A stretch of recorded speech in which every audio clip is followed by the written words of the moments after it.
Echoes of the lost Meridian, like supports. You wake to the brittle crack of something beneath your body.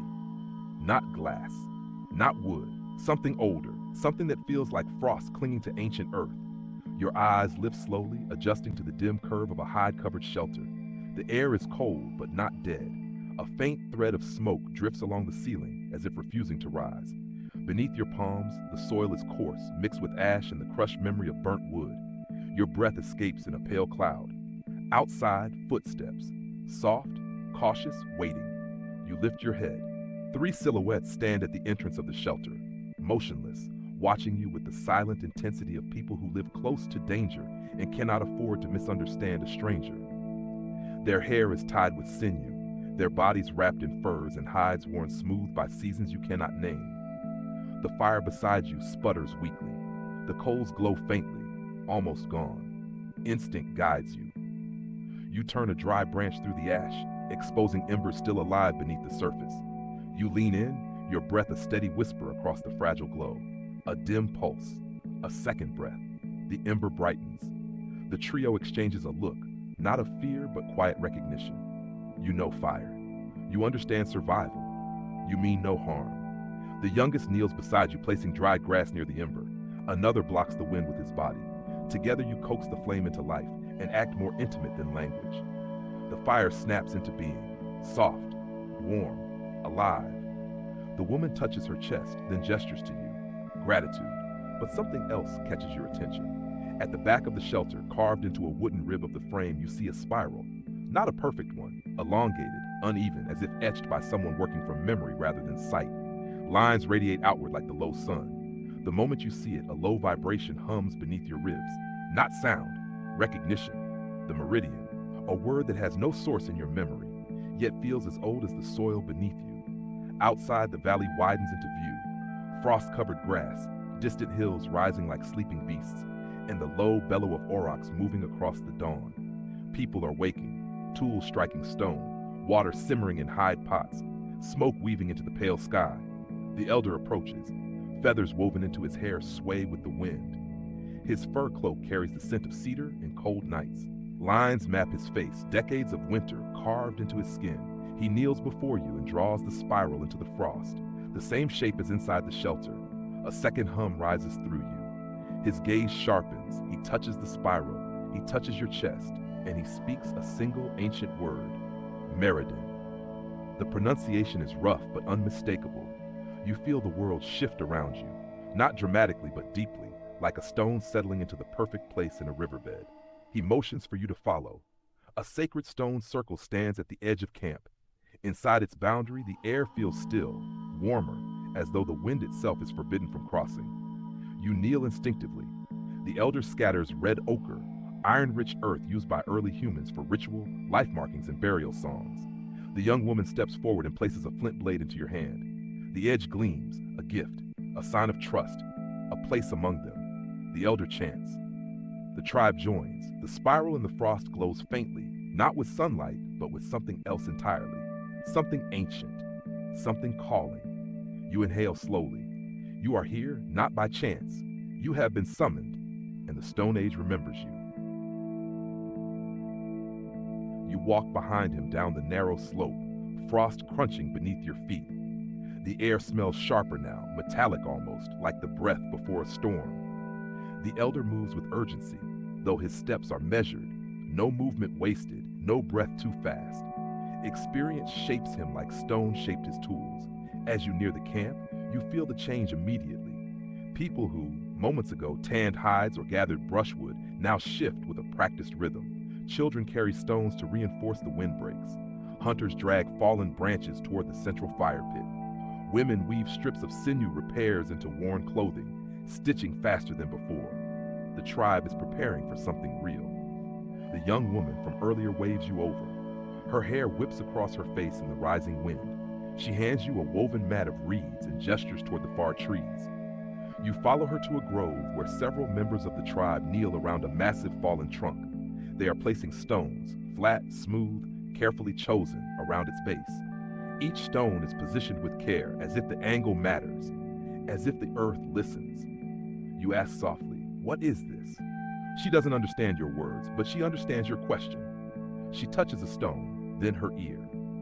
Listening stones. One of the hunters approaches, his chest rising with heavy breath. He carries more stones in a hide sling. When he kneels, he taps each stone lightly before placing it. The sound is subtle, barely audible, but the rhythm has meaning. You can tell. A signal? A protection? A warning? The elder joins the group and draws the familiar spiral in the dirt beside the trunk. He then places 3 stones inside the spiral, one large, one medium, one very small. Night, valley, you. He points to you last. The wind grows colder. The elder motions for silence. Everyone obeys instantly. The valley breathes outward, a long, low sigh of cold wind passing through grass and bone and bark. Drum, a sound rises from the earth. Not loud, not violent, more like the vibration of a massive presence moving far below the soil. The hunters glance at one another. The young woman tightens her jaw. Even the children stop fidgeting. The sound fades. The elder touches the spiral. Meridian. You feel the vibration inside your ribs again, faint but unmistakable. A resonance, as if something beneath the valley responds to you specifically. But the tribe continues work, not in panic but in ritual. They know this night. They have lived through it before. As light fades, they complete a ring of listening stones around the fallen trunk. The stones catch the dim sunset and glow faintly. Nothing unnatural, only polished surfaces holding the last warmth of day. The elder motions for you to place the final stone. It is warm, warmer than your palm. You kneel and position it inside the spiral on the ground. As you press it into the dirt, a faint tone hums, like a chime underwater. The tribe exhales together. A protective ring is complete. Night falls quickly. The valley darkens into deep blue, then into a darkness so complete it feels like stepping inside a cave.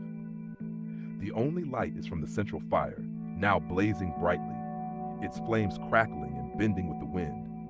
You sit with the tribe around the fire. The warmth is comforting, but the unease is real.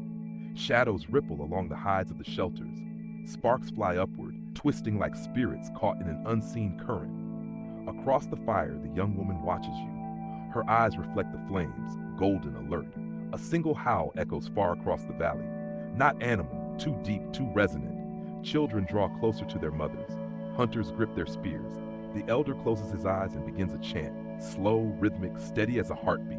Others join. The sound weaves through the camp, layering into a soft wall of voices. You breathe slower. Your heartbeat settles into the rhythm of the chant. The meridian hum inside your chest grows faintly stronger. Then something happens. Between the fire's light and the edge of darkness, a shape moves. Tall, still, almost human. Your breath stops. No one else reacts. They do not see it. The shape lifts a hand, pale against the night, and draws a spiral in the air. Your chest warms. The listening stones vibrate. The figure dissolves into mist. You blink. Gone. Then something deeper. A tremor beneath the soil, stronger than before. A pulse, a heartbeat. The elder opens his eyes sharply. He feels it too. He gestures urgently for silence. The entire camp freezes. The tremor grows, soft but undeniable. It echoes through your bones, through the fire, through the stones. The elder turns to you. He touches your forehead with 2 fingers. His voice a whisper of fear and respect. The valley answers you. The ground hums. A spiral of embers lifts briefly from the fire, weightless, floating, glowing like tiny suns, before collapsing back to ash. The hunters mutter prayers. You look to the ridge where the mist swirls like smoke caught in a slow breath. There, at the highest point, you see a faint glow, soft, yellow-white, pulsing. Not fire, not lightning. Something deeper, something waiting. The elder nods once. Tomorrow, you go there. The valley's heartbeat slows. The tremor fades. The wind quiets. The tribe relaxes, but only slightly. Tonight is not danger. Tonight is warning. You lie down near the fire, wrapped in a fur the young woman places over your shoulders. The flames flicker softly, painting warm patterns across your closed eyelids. Your breath deepens. The night air cools. Somewhere in the valley, a stone sings just once, like a struck bell. A message, a beginning. Dawn comes slowly to the valley, hesitant, pale, almost reluctant. You wake before the first light fully breaks, the embers of last night's fire glowing faint red under a thin layer of ash. The tribe moves with quiet footsteps, conserving energy and sound. as if the entire camp remembers the trembling earth and the figure in the darkness. The young woman, her name you still do not know, hands you a strip of dried meat. She points to the ridge where the strange pulsing glow appeared last night. The elder stands there already, silhouetted against the colorless sky.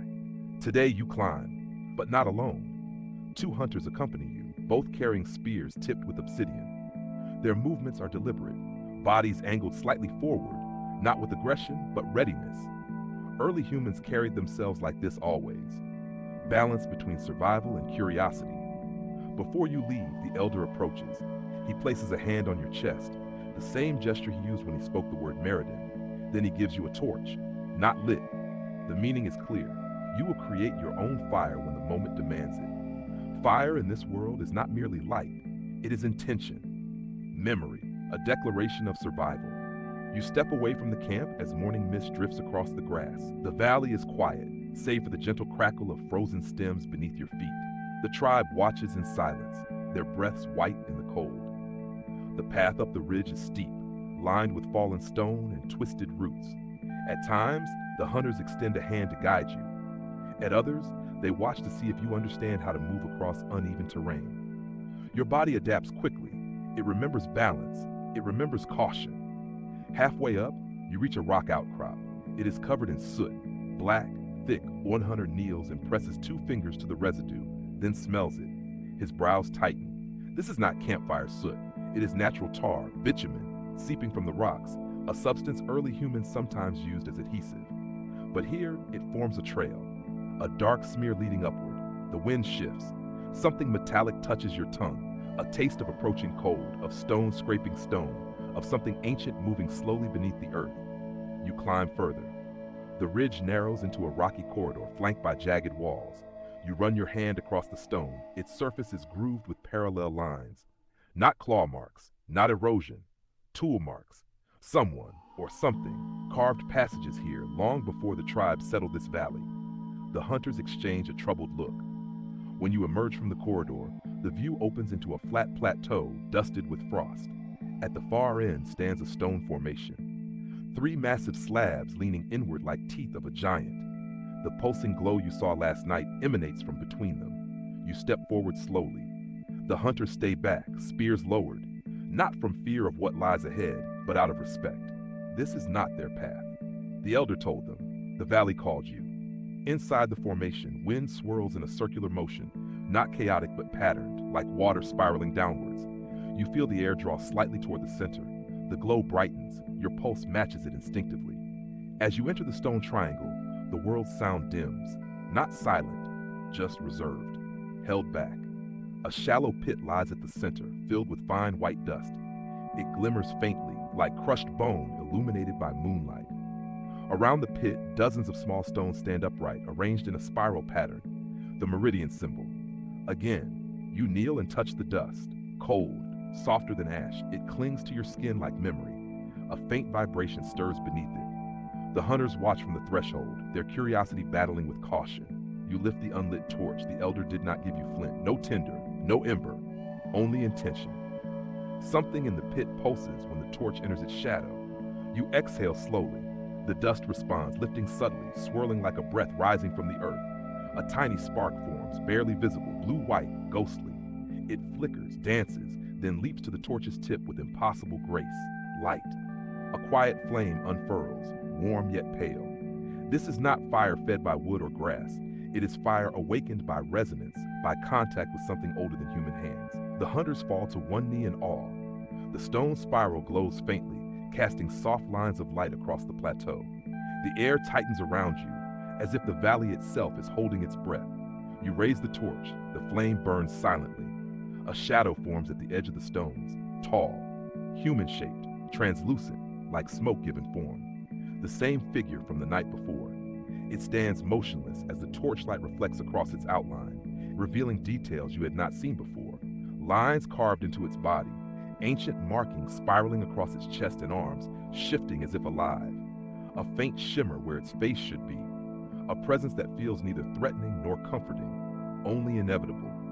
The hunters do not see it. Their eyes pass through the figure as if it were air, but the figure sees you. It raises its hand, repeating the motion you've seen before, drawing the spiral. Your flame brightens in response. The ground beneath you hums, soft at first, then deeper, resonant, vibrating through your bones. The figure steps backward into the stone shadows. You follow.